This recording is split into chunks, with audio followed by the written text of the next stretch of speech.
Okay, so it is my absolute honor to welcome you to the first ever Gradient Spaces Founder Program Pitch Day. My name is Jay So, my pronouns are she and her, and I will be your MC for the time we have together. I want to start off by thanking you for being here today. Whether you're here to present on behalf of your team or company, you're here to support those on stage, or you're here to check out some cool ideas. Whatever the reason, I'm glad you're here, and we hope you leave the event feeling inspired or represented. Now, before we get into things, I want to start with a land acknowledgement recognizing the importance of this place we call Canada within our diverse community. It's important we recognize this place we call home that's really composed of the traditional territory of many diverse First Nations. Because we're located so broadly across Canada and within different traditional territories, I'd encourage everyone here to go on to native-land.ca and look up the specific Indigenous territory that you are situated on today. We acknowledge our traditional hosts and extend our gratitude for their graciousness in welcoming us to carry out our work on their land. And through our work and self-exploration, we recognize their inherent Indigenous rights and titles, the implementation without qualification of the UN Declaration of the Rights of Indigenous Peoples, and our support for the 94 calls to actions by the Truth and Reconciliation Commission. Which is why it's important we take this time to acknowledge the physical land we occupy today.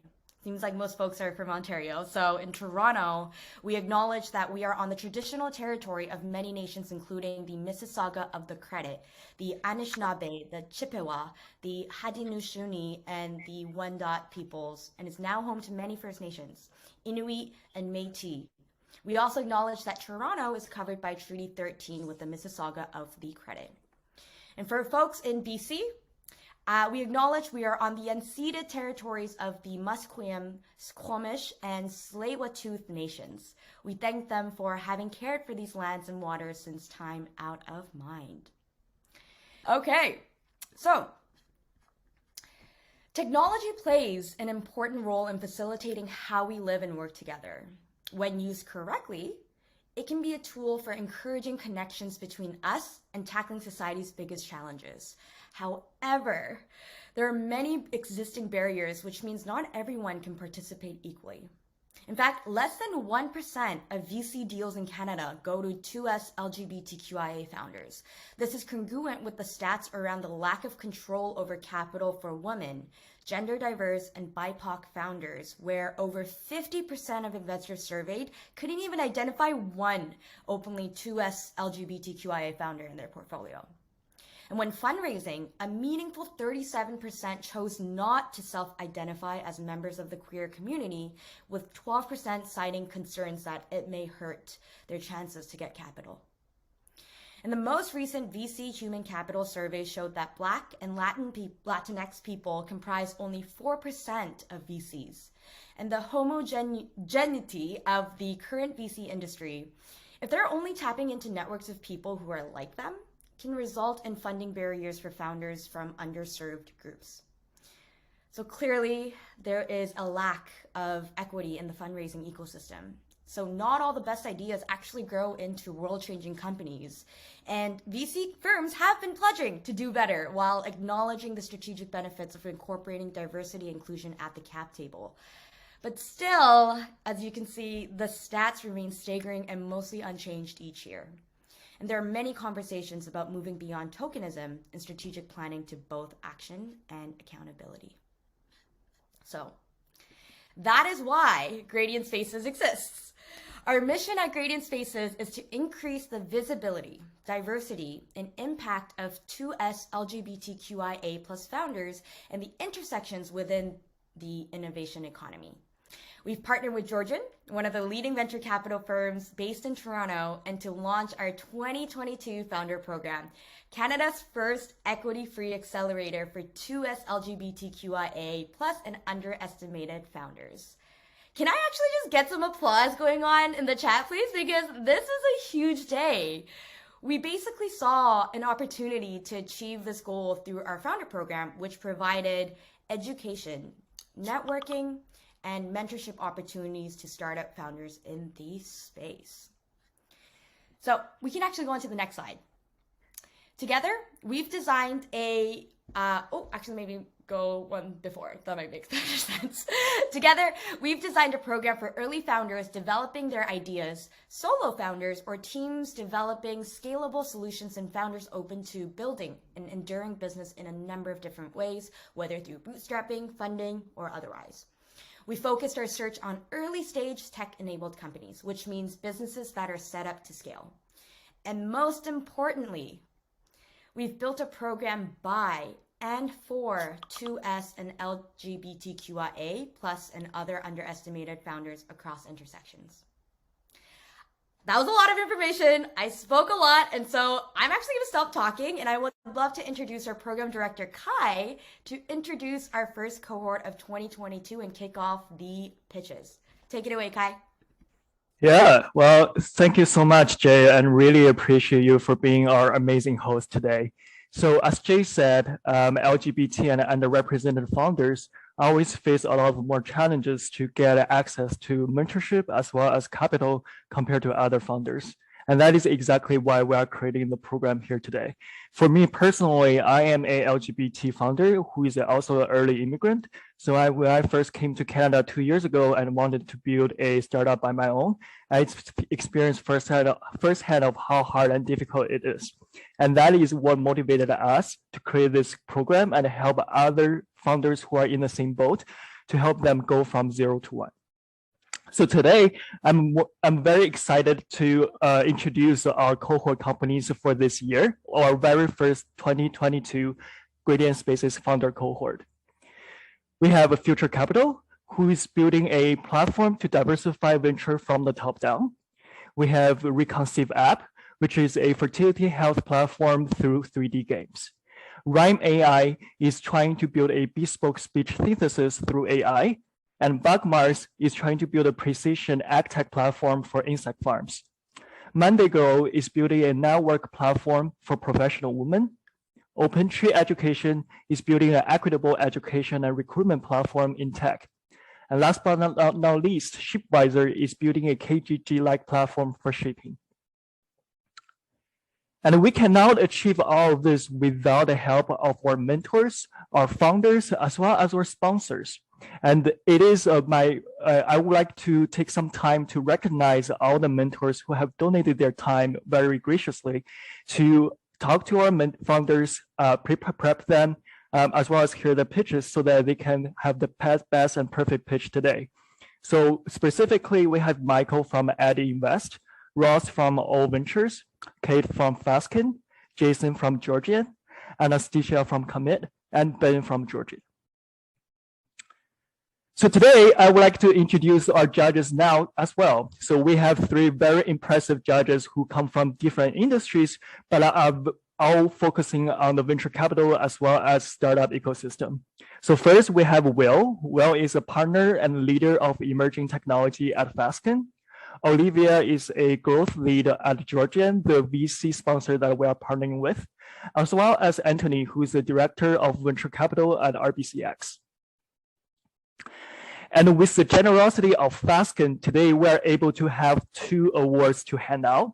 First is Activation Fund. So for every startup and company who pitches in today's event, they will have $1,000 to start their company and get everything set up so that they are good to go. And then for the Pitch Day Award, the judges will decide a winner for today's event who will receive a $3,000 for their winning company. So without further ado, let's get started. Well, first we have pitch from Marlon.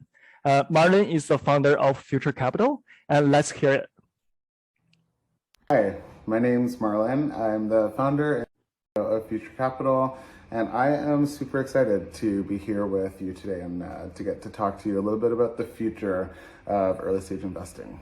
So a little bit about me. I moved to Vancouver about 9 years ago to take my first role at a startup.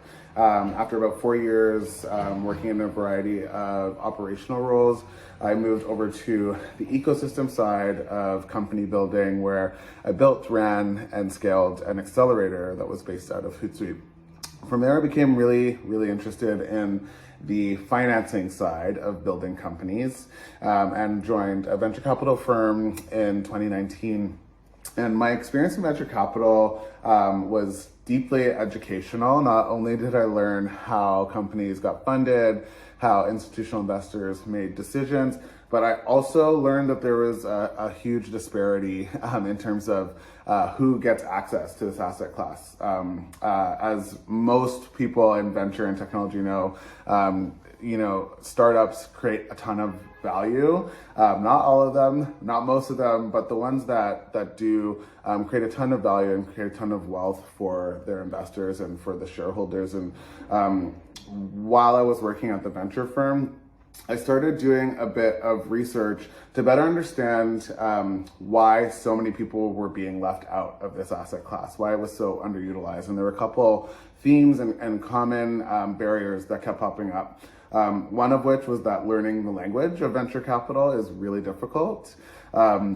Beyond that, getting started, it can be really, really expensive for people. And I think probably most importantly, there's just this significant amount of, or investment of time and energy that goes into building that initial network that makes it possible to invest and get access to meaningful opportunities.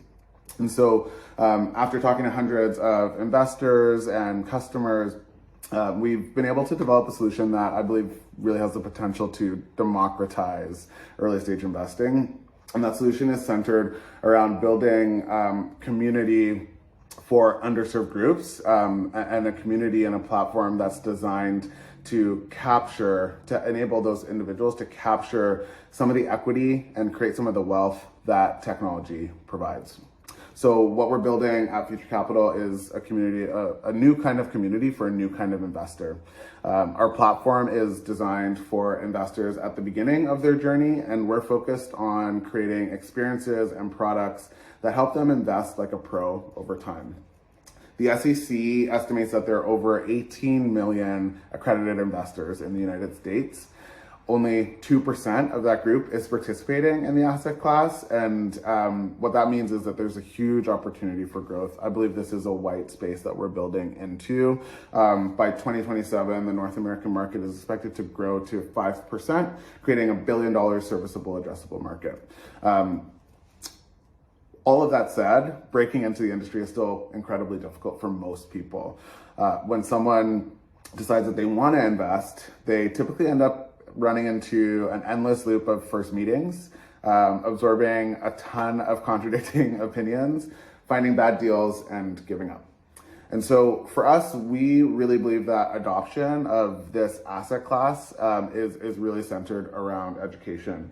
I'm an instructional designer by trade, so creating unique learning experiences that have really high impact is in the DNA of our company. And even though we lead with education, we understand and we know from talking to customers that deal flow and access to opportunities is really our bread and butter, and is really what's going to drive the most value for our customers over time. So our network is, benefiting from, access to deal flow from a really diverse group of highly skilled operators.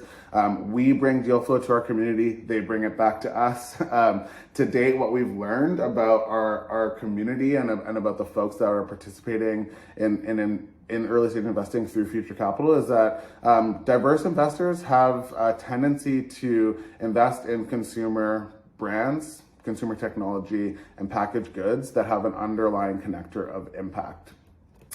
When we look at the broader marketplace, our role, we really believe our role is to be a connector. And so we want to be an additive to the work that venture capitalists do to support innovation, the work that institutional investors and banks do to de-risk early stage company building, and probably most important, the work that startups do to create value in our society and in our economy.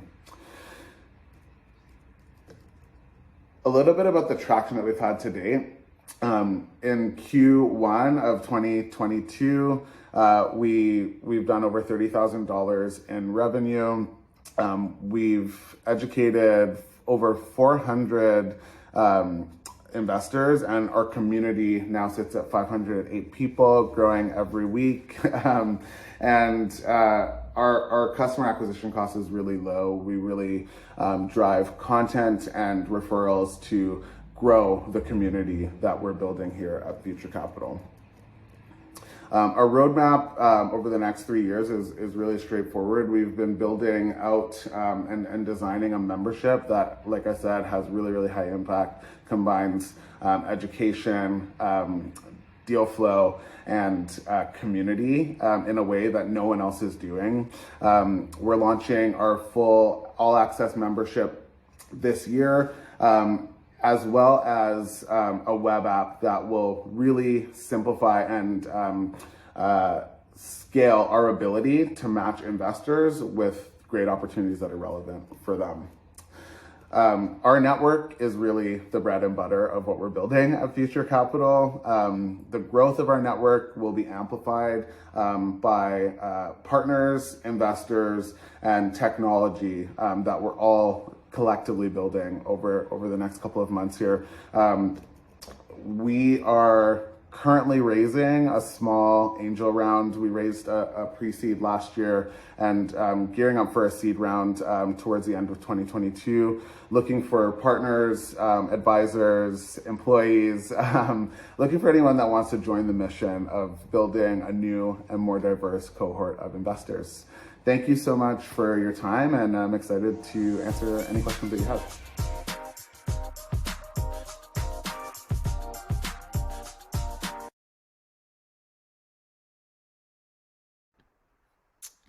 All right, so it seems like I'm wondering if Marlon is on the call. Hi, my name's Marlon. Hi, my name's Marlon. Awesome. Well, virtually, thanks to Marlon, I love the vision and seeing the human-centered approach to building a double-sided market of both investors and underrepresented startup founders. Clearly, it seems like they've done a lot of research, deeply understand how this market is growing, and obviously our team is also working towards a similar mission as well. So we're incredibly jazzed to see all that this team will accomplish. And so actually might just get the judges to write down the questions that you have for them, and then we can proceed with the next pitch if everybody is ready for that. For now, please feel free to grab a glass of water, do a little bit of a stretch, and then we can move on to the next one.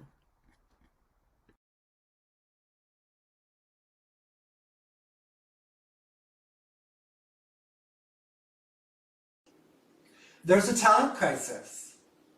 If you've done any hiring, you know the problems companies are facing. It's costly, and it's hard to find diverse, skilled talent. And while companies are pouring in money and time into outdated recruitment practices, talent is facing their own barriers and obstacles. Finances, lack of access to support and opportunity, and discrimination. Hi, I'm Davey Feimer, and I am fierce and passionate about diversity, equity, and inclusion. And I'm thrilled to be championing our mission at OpenTree Education with my amazing co-founder, Glenn Chua. Thanks, Davey. At OpenTree, we build diverse candidate pipelines for tech companies through our equitable education programs. By partnering with underrepresented communities and learning institutions of all types, our free mentorship-based programs open the doors for anyone regardless of their backgrounds. Our curriculums are informed by what companies need, so that we can fill in the gaps where other institutions fall short. We provide both technical and behavioral training on real software teams to produce well-rounded professionals that make an impact. Think about us like the bridge from learning to employment for those entering tech or reskilling into new technologies. We know companies need autonomous, yet highly collaborative employees with specific skill sets. We're that in-between piece that actually helps to round out people while saving companies time and money in the process. We'll customize to their needs, always focusing on DEI. Companies can de-risk talent acquisition and training while supporting equitable education options at the same time. Our graduates are already working at top companies like Bloomberg, Philips, Aspen Capital, and Curiosity. The demand for talent isn't going away anytime soon. The online recruitment industry alone is growing at a rate of 7.1% to $43.4 billion in 2027. And even with a market share of 0.5%, we'll reach $200 million in revenue within 5 years. Our competitive placement fees and membership model allow employers to easily meet multiple candidates, ensuring long-term relationships and support for scaling teams. And we're even profitable at a 14% placement rate of our graduates. Our fundraising goal of $500,000 for pre-seed and $1.5 million for our seed round will enable us to expand our community, team, and software. We are looking for social impact investors who believe in a better workforce to join and support our growing community. The commitment and resourcefulness of our current team of mentors, advisors, industry experts, and volunteers has really been inspiring. Our mission resonates with so many people who understand the benefits of our program. No one is doing what we're doing. While other institutions are limiting talent to micro-instruction with high educational costs, we build on our strategic partnerships and customized curriculums that make our program the first of its kind, accessible for talent to develop and meet the growing needs of companies. And here's why we're so excited to pursue this mission. Davey and I have years of shared experience working together in EdTech. We've seen the shortcomings of education and recruitment firsthand. We are personally and professionally committed to solving issues of inequity, accessibility, and diversity in tech. We are so grateful for this opportunity to share a mission that is so close to our hearts. The support from our community and Accelerator has been so amazing, and we look forward to changing the face of education together. That was awesome. Honestly, love all the support that I'm seeing in the chat from everyone. I love that. Has anyone ever had like a mentor that they've like gotten help from or support from? You can raise your hand, you can comment on the chat. I can put both my feet up too for that. So super cool to see the fierceness and for you championing for equitable education for diverse skills within underrepresented communities. So thank you for that. And so at this time, I would love to invite Davey and Glenn for a Q&A with the judges. So I will be keeping a timer for 5 minutes, and you'll see me sort of giving sort of like warnings when you have 1 minute and 30 seconds left. So judges, this is your time to unmute and feel free to ask any questions. Hey, both. Maybe I'll jump in with a first question here. The first part's comment, second part's a question. So you said kind of market share of 0.5% and 200 million in annual revenue in 5 years. You don't need to hit that to be hyper successful. Like 200 million in revenue in 5 years is insane. So you can revise that as you think about kind of your go-to-market. The question there is, what is kind of go-to-market? Like, how do you acquire customers initially? There are interesting companies doing kind of diversity audits in companies. Do you kind of partner through that channel? Just your general kind of commentary on acquiring customers. Where do you focus, whether it's the employer or potential employees, all that kind of good stuff? Yeah, that's a really, really great question. So we've only been in the game for about 6 to 7 months now. So far we've been doing word of mouth, which has been working really, really good.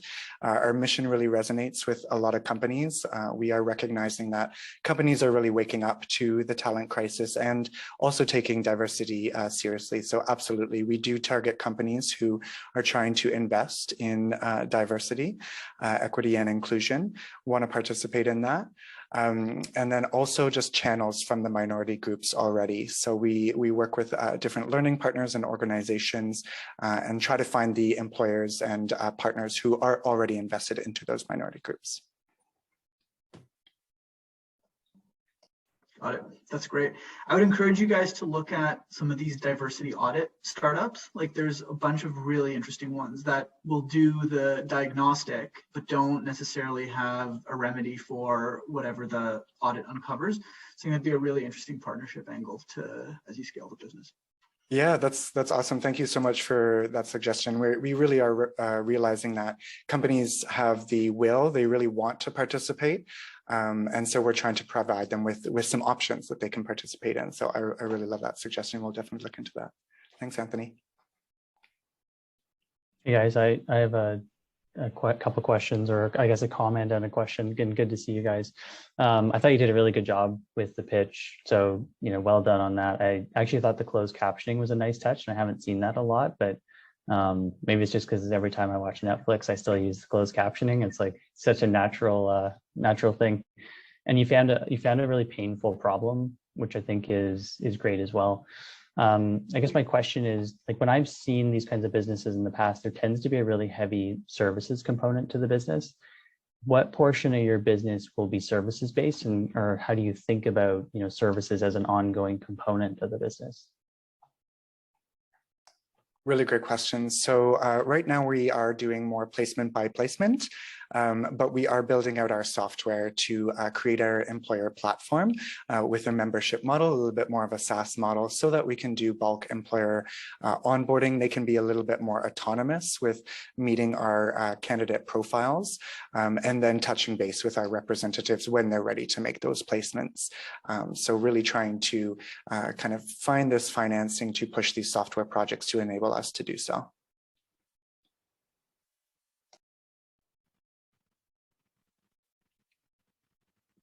And just a quick question from me. Awesome pitch, by the way. I'm just kind of curious what the mix is between mentorship and sort of async education that people can participate in, and what's your plan to scale the mentorship program and content over time? Will it be more sort of community-led or more driven by your team? Just sort of your plans on scaling content over time. These are really, really great questions. So to answer the latter, we definitely are creating a culture of mentorship. So there is a huge component of community mentorship. I think we got a little bit of a warning there. But the mentor team is something that is our forte. We have been hiring mentors in previous work as well. And finding the right people to mentor is one of our strengths and our forte. So we are kind of keeping the gate down right now in terms of scaling until we find more partners, but we're ready to go. We are ready to scale our operations that way. And then the beginning part of your question is, we actually don't focus on micro instruction in our course. There's so many free learning resources out there already. We utilize all the free existing resources. And so that's where we come in to try to really empower our community through mentorship and bring our mentorship in to help facilitate others to develop their own learning paths. Awesome. Thank you so much. Thank you so much, Olivia, for the question. I interrupted you there, but I'm seeing a lot of the chats. Antonia saying, I love to be enrolled in OpenTree. Amazing job. Keep up the comments here for our founders. Yeah, and I think we are good to move into the next pitch.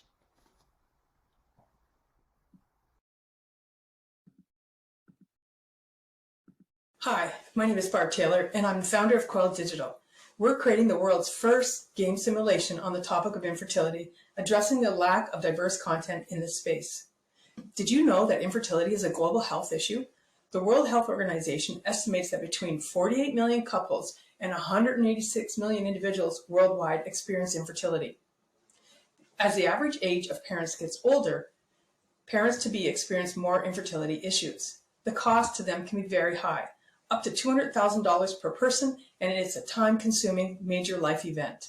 Reconceive.app, our solution, is a narrative game which shares the ups and downs of an infertility journey. This game can ease the anxieties of those going through this journey by demonstrating that they are not alone. Players can choose various options for the main character, and they can take the journey from deciding to have a child, to going to a fertility clinic, to taking IVF treatment, and finally celebrating their hard work, whether or not a child has been the result. Here's a short sample of our 3D work.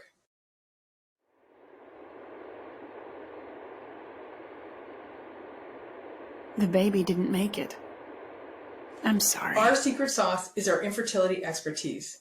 These stories are inspired by the memoir, How to Get a Girl Pregnant, written by our content lead, Carlene Pelton Jimenez, about her own journey towards having a child. Their experience as an LGBTQ individual who is mixed race, Mexican and white, is intertwined with the game. This game is intended for mobile, desktop, and console on existing platforms such as Steam or Google Play. We have a B2C freemium revenue model. Players can download the game for free and then pay as they add additional chapters to their game. The free option can also include in-app advertising driven by Unity. We also have a B2B stream, which would include licensing to fertility clinics and other businesses in this industry. The game provides product market fit for this content and this demographic. The female game demographic is very close to those experiencing infertility. More and more women are playing games, so the gender split right now for gamers is almost 50-50. And FYI, mobile games own almost 50% of the market. Reconceived.app will initially be targeted to English-speaking parents to be in Europe and North America. The core demographic is primarily women 35 to 45. On the B2B side, Forbes Business estimates that this industry will grow to a $46 billion industry in the next couple of years in the US alone. Our competitive advantage comes from tapping into the emotional side of this journey with diverse, professionally created content. Most fertility apps are currently built on medical requirements like ovulation. What is lacking is a connection to the emotional side of this journey, which can be found through our products. Our game team is uniquely positioned to create this product. Almost half of our team has experienced infertility. The team includes 3 leads. Myself, Barb Taylor, I'm the founder. I'm an award-winning digital and animation storyteller with mobile expertise. I've worked as a digital manager for top broadcasters CBC and Corus Entertainment. I also have a couple of mobile apps, iOS and Android, under my belt. Our tech lead is Macy Kwong, joining us from Meow Meow Games. Macy has created a number of AR and VR experiences. She's a Google certified developer and has also built a number of mobile apps. Our content lead is Carlene Pelton Jimenez, who I mentioned earlier. She's currently on the board of the National Association of Chicano and Chicano Studies in the U.S. and a professor at Trent University. Our team brings to the table interest and experience with this topic, technical expertise, and a passion to create diverse and female-driven products. We've raised 100,000 Canadian to date to create our prototype in non-diluted capital. Our prototype has been launched, not public, in the Google Play and Apple stores. Coral Digital has connected with fertility field experts. We've also tapped 30 individuals who have experienced infertility in our early wireframe and prototype testing. These 2 groups will form the basis of our audience for our beta tests when we're ready. Now we are working on the desktop prototype. Coming next will be fundraising, production, and finally, beta launch. This game is our first product out of the gate. The future could include additional chapters available to players, or we could expand into related parenting content. In addition, we could look at expanding into other languages. We've met with a Brazilian team, the 5th largest market in the world, who are interested in creating a co-production model with us.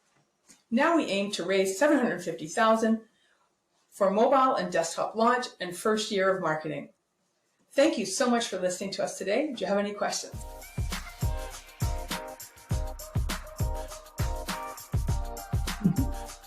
Wow. Audience, fill up the chat. Thank you so much for your pitch, Barb. Our team really connected. Really connected to your product's focus on storytelling and the work you are doing to carve safe spaces in the conversation around fertility and infertility in a way that includes queer, especially trans and non-binary people. We love the work that you and your team are doing, and we can't wait to continue to support it. At this time, I would love to invite the judges. I'm seeing Sophie, woohoo, Maddie, great job, great pitch, love the story behind it, lots of applause. I will start the timer now, and if any of the judges want to ask a question, this is your time. Happy to kick it off. Nice to see you, Barb. I guess first of all, kudos for taking on something that I think a lot of people experience and yet few people still openly speak about. I think, these kinds of initiatives are important, obviously, for the broader community, and it's just it's a great issue to take on. And I'm glad you spent time on the team, because you have a great team, and learning more about your backgrounds. I think a lot of companies just skim over the team, but I'm glad you spent time on the team. I guess my question would be around what your plans are for acquiring customers right now. Like, are you planning to go direct to consumers, or have you ever thought about going through employers? Like, we're seeing more and more employers include these kinds of programs in their benefits package. So I just wanted to learn how you're thinking about that. Okay, first step for the market is direct to consumers through the platforms like Steam and Google Play, and those where there's already lots and millions of players in those spaces. So that's number one. But number two is to businesses. And we've already, there's one fertility clinic in Canada I've reached out to. We have a meeting next week to talk about whether this would be of interest to a company like theirs. As Forbes mentioned, there's so many businesses in this space right now. I think we would come up with a model, something like, buy 50 to 100 copies of the game that you can give out to your clients, so they understand the various elements of this journey. They don't feel alone, and they could actually come back and discuss it with you, next time they come to visit, something like that. And advertising, but yeah. Yeah, in the like B2C space or direct to consumer space, we see a pretty heavy like advertising spend. Are you guys, is that on your sort of radar or roadmap? Yeah. Definitely on the list, because we're thinking of a freemium model so that it would be free to download. And then as you add chapters, you pay small fees until you level up. Right now we have like sort of 20 chapters actually. So there's a debate, how much do you release for free? Because you don't want people responding that, oh, this is a cheap game, I barely got any content. You need to have a couple hours worth of content out of the gate. So we still have to work out that, step up level and how much will it cost for each additional chapter.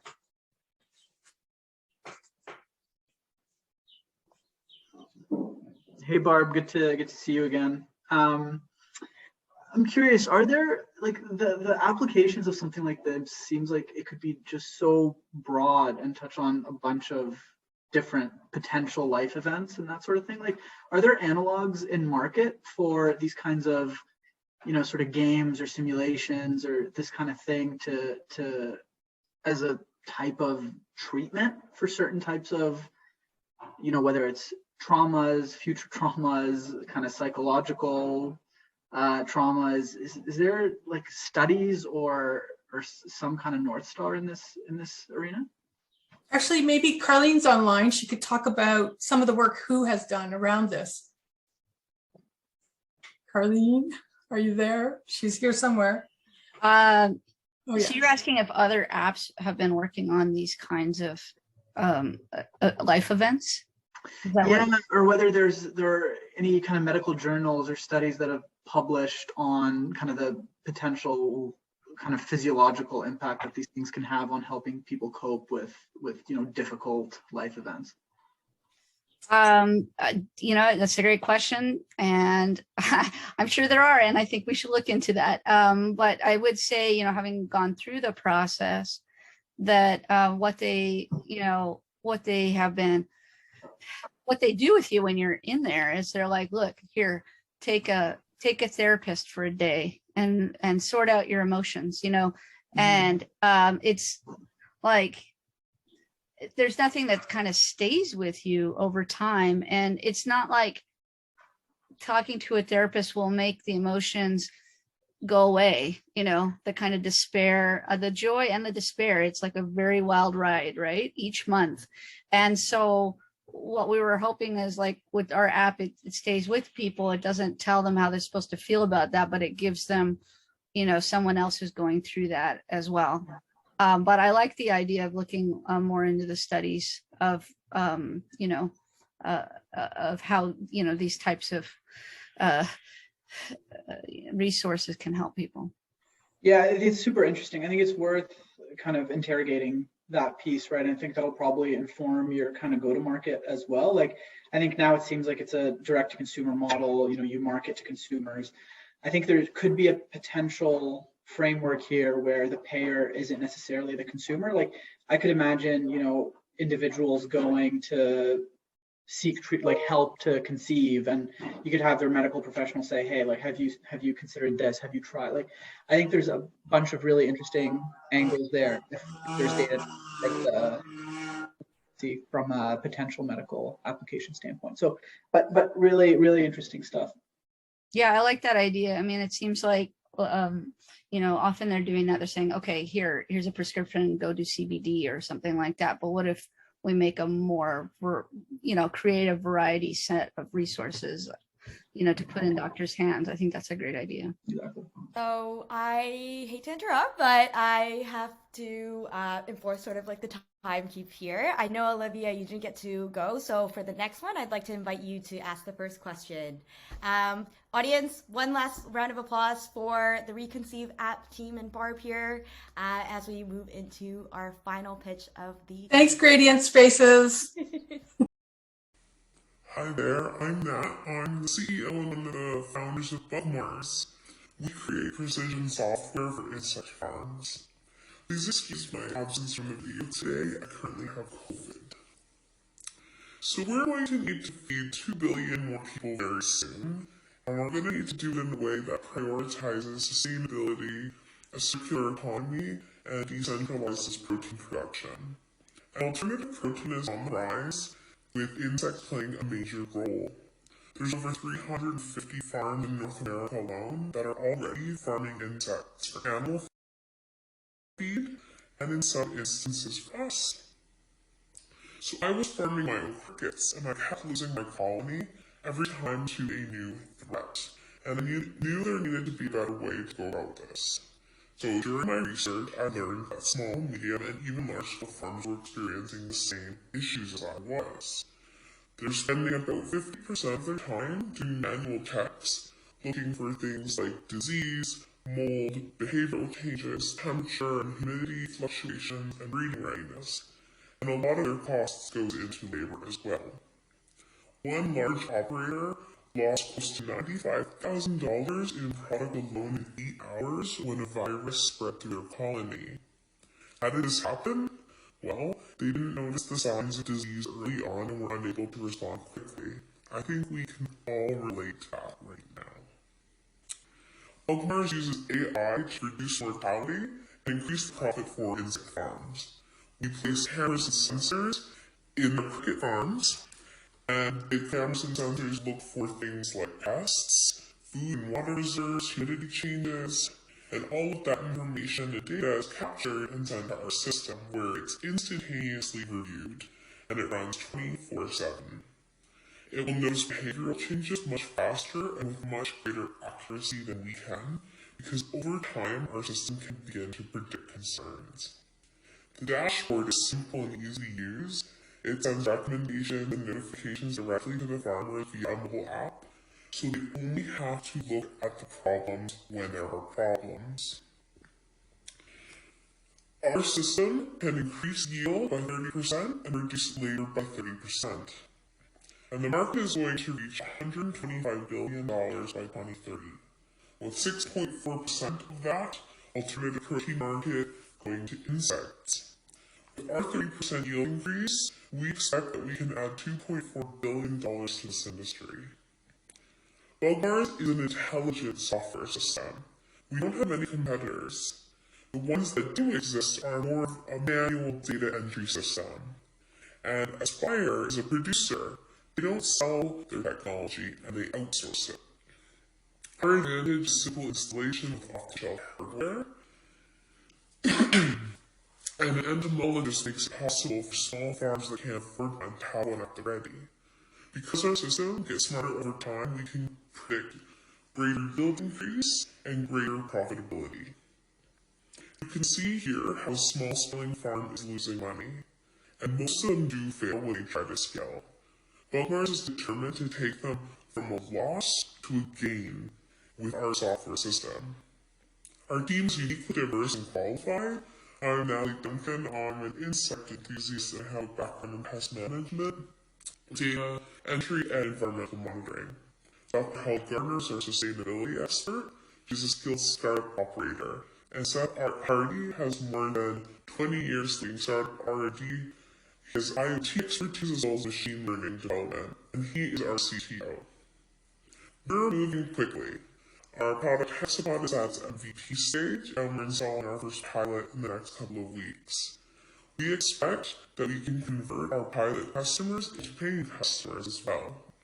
We also have an LOI from an industry-leading consultant with more than 50 farms. We're expecting with a 16-month runway, we can gain 30 customers and anticipate $1.8 million revenue.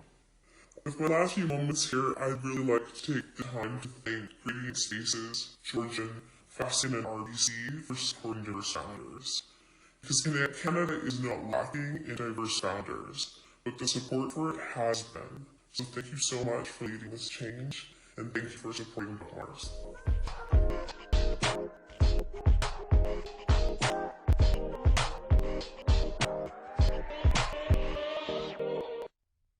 Thank you, Nat.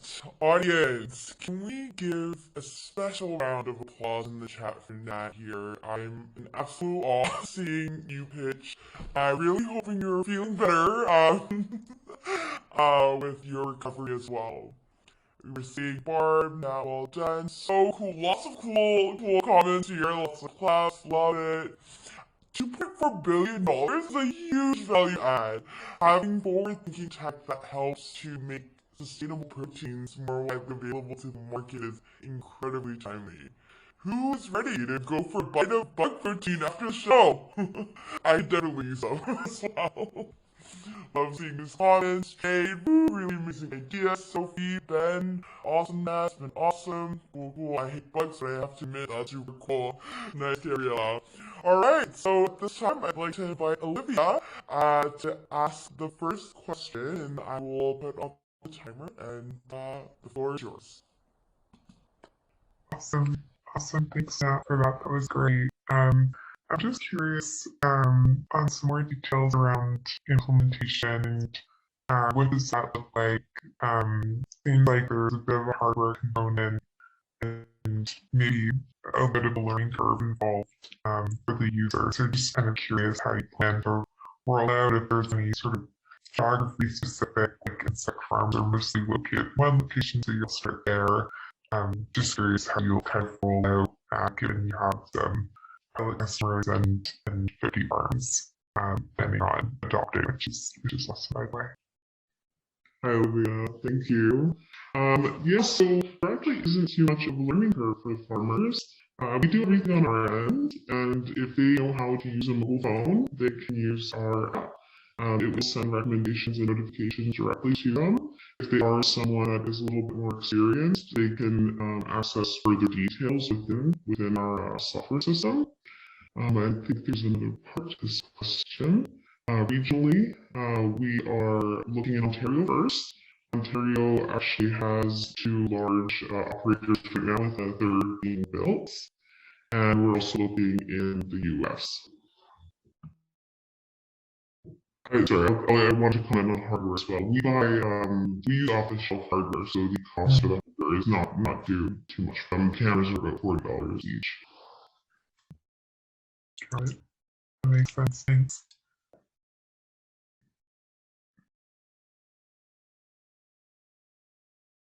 Any other questions? Oh, Will, go ahead. I'm definitely the least qualified person to be asking questions. I'm happy to defer to Anthony if he has anything. Well, I think you're probably more qualified than I am on that.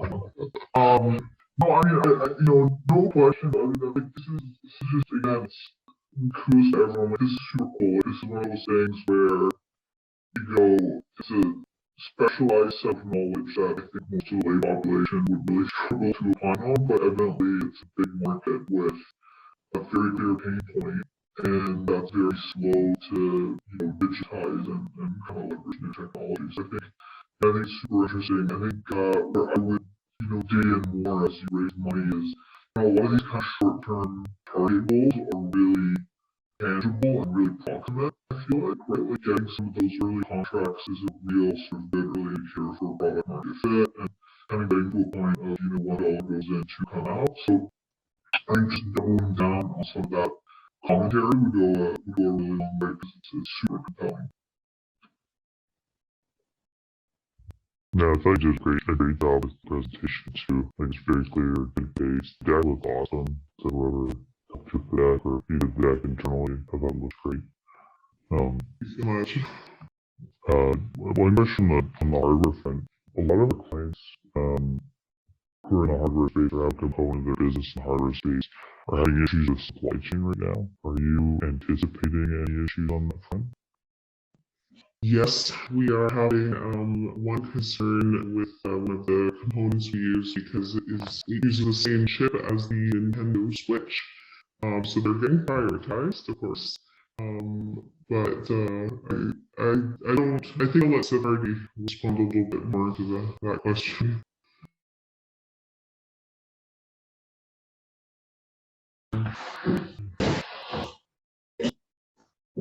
Short answer is yes, supply chain concerns are valid, but we are adapting the technology to use a range of different chips and platforms that are off the shelf, cheap and easy to find, so you can swap between them pretty easily. So we should be good to go. Okay, great. That was definitely the follow-up. The supply chain issue or the alternative. So it's awesome to hear that you've thought of that side as well. Still have about 40 seconds. If anybody has any questions, comments. What percentage of the 1.5 million would go to the hardware side, or what do you plan on spending the 1.5 million on? The hardware costs are actually pretty minimal. For a one container size installation, we're looking at $2,000 or $3,000 in hardware at the low end. It can obviously scale more if you want to put sensors literally everywhere, but for the most part, because this is all commodity hardware these days, it's pretty cheap, relatively speaking.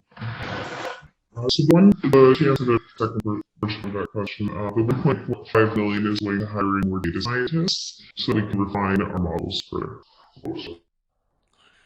Awesome job! I've been really loving the surprise approach app, seeing multiple angles here, so that's really cool. Audience, please give one final round of applause for the Bugmars team and Nat herself. Yes, lots of applause, nice work. Love it, hooray! Yes! Okay, so thank you to all of our founders for your inspiring and unique pitches. You can stretch. The hard part is done. So now I'd like to invite the judges to deliberate on who they select as a winner as we get for the first ever founder program on Pitch Day. So there's actually a Google Hangouts link that you should be going to. So I feel that is Will, Olivia, and Anthony, right? Or did I get that correctly? But yes, if you want to go ahead and move on to that separate room, we will invite you back in a short while.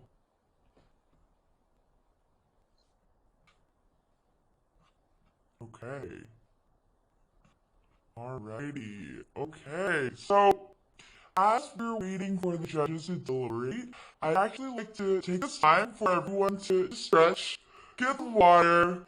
It's been a big day, so I want to say how proud we are that you're all here and doing these pitches. I'd also like to take this time to thank all of our sponsors, mentors, and most importantly, the Graded Spaces team members for making all of this possible. Special shout out to our designers, Reese and Julian, Gabriella, Sophie, Jessica from the Georgian team, and Kai as well. So, audience, I actually have a few questions. It seems like we have a question. Will the recording be sent out to registrants? I wish I had an answer for this. Does anybody from the Gradient Spaces team have an answer regarding this? Oh, Sophie says, yes, we will send it out. Great, great. So, actually, what company is Olivia from? I believe she is from Georgian, but I may be wrong, so please feel free to correct me, team here. Okay, I feel like no one's correct me, so emergency studio safe bet. Yeah, so I actually have a few questions for you, in terms of the audience. So, do you want to help launch Canada's first equity-free accelerator for queer and other underestimated founders? This is not a rhetorical question, it might be, but I'm really looking for some answers here. Sure, why not? Love it. Okay. Thank you. I guess. Love that. Okay, so here's the deal. We need your help. Team, can you actually drop a link in the chat now with each of the different options to help us grow this passion project? And as they do that, we're going to support and chat through a few different ways to support. So the great thing about being online is that you can actually click on this link right now and follow along as I'm going to explain what it is that you are seeing.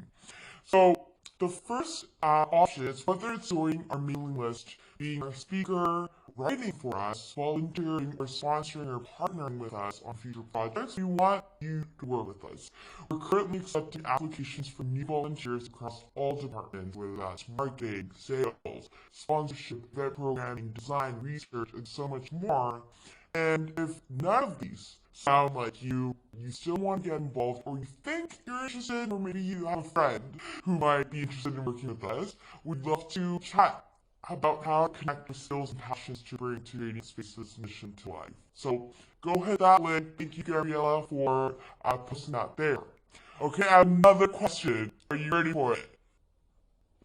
Okay, might have been a spoiler, but we're gonna go for it. So, yeah, do you believe that a better future is one built by queer and underestimated founders?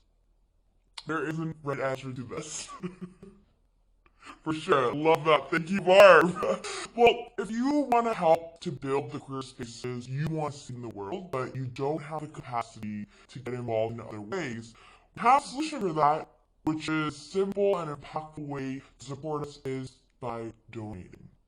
So we are a nonprofit without charitable status, so we cannot offer tax receipts at this time, but any contribution we receive is immensely appreciated.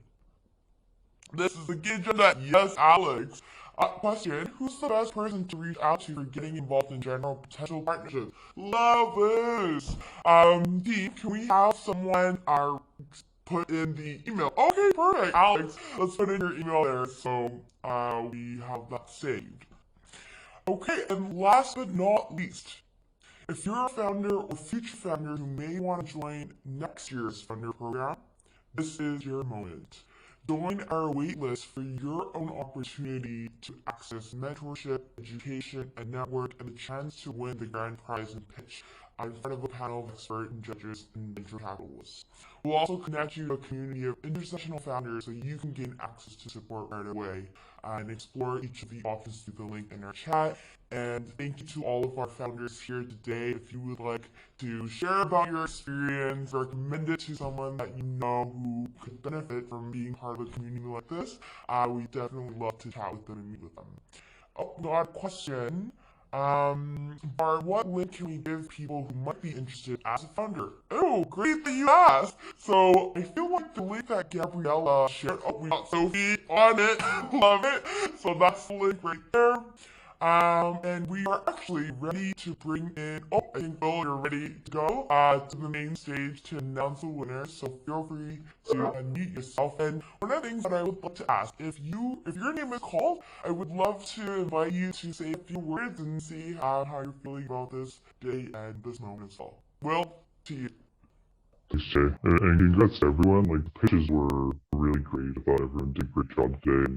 And congrats to Kai and the Creating Spaces team for hosting a great program as well. So we're really thrilled to be part of it. And without further ado, the winner of the pitch competition today is Bug Mars. Oh, wow, thank you so much. That's really great to hear. Thank you. Yay, that's great. That's really gonna help us. This is the first investment we've had. We've been bootstrapping to this point. Being a queer woman living rurally, access to investment has been really, really challenging. So I'm super grateful to Creating Spaces. Thank you so much, Basket. Thank you. That's amazing. Audience, let's go. Let's hear it. Let's see those claps. Yes, Alex. Love that. Carlene says congrats. Olivia says congrats.